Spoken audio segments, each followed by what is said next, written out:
Tātad šeit ir 3 dažādas.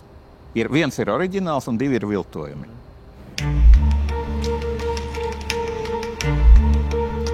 Raimunda kolekcijā ir pastmarkas, kas izdotas Latvijā pagājušā gadsimta 30. gadu sākumā saistībā ar lidotāja Nikolaja Pūliņa plānu ar nelielu lidmašīnu aizlidot no Rīgas līdz Gambijai.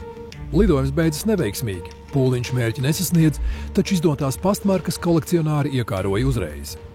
Būtībā jau tajā pašā gadā, kad viņas tika izdotas, uzradās jauku veikli atdarinātāji, kas līdzīgas pastmarkas noviltoja, lai varētu arī pelnīt šos 5 un 10 latus par sēriju.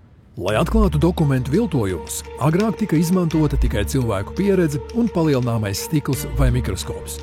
Turpretī šīs ir pilnībā digitāls ierīces, paredzētas ātrai un precīzai dokumentu un naudas zīmju pārbaudīšanai. Un interesanti, ko ar tām varēs pateikt par šīm pastmarkām. Tas, ko es gribētu saprast, ka es viņiem nolieku 3 pastmarkas, un viņi pasaka, ar ko viņi katra atšķirās. Tā viena lieta, kur būtu jāsalīdzina krāsa, bet tā otra lieta ir tikai jāsalīdzina uzdrukas. Latvija, Āfrika un 1933, ieskaitot ar punktu. Tajā uzdrukā ir arī tāds simboliņš kā punkts. Viltojumos šis punkts vienkārši ir apaļš. Kaut gan īstenībā viņš nav apaļš. Varam redzēt, kā... Pilnīgi cita krāsa, ja? Nu, it kā jā. Melna atšķiras no mēles krāsas. Melna krāsa atšķiras no mēles krāsas, jā.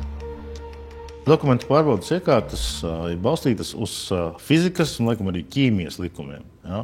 Atbilstoši iekārtām mums pirmkārt ir optika, kā ir kamera ar dažādām lēcām.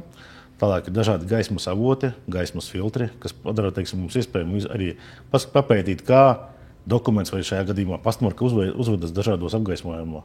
Jā, un atbilstoši zinot, kā vienas vai otras, teiksim, iespieedkrāsas reaģē uz šīm gaismām, jā, mēs varam saprast, vai viņas ir īstas, vai tomēr viņas viltotas.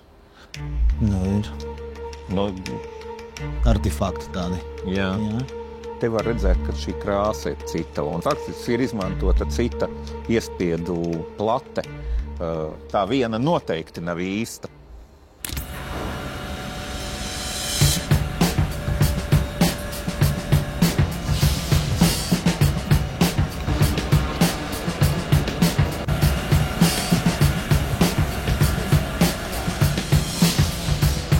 Šīs ir unikālas, pasaulē pazīstamas un pieprasītas digitālās dokumentu pārbaudas iekārtas, kuras tiek izmantotas robežsardzē, policijā, drošības dienestos, bankās un citur. Iekārtas darbina īpašu programmatūru, kas ir pieslēgta datubāzai ar 10 000 dažādu dokumentu paraugu. Piemēram, dažādām valstīm ir dažādas pases un dažādi to aizsardzības elementi.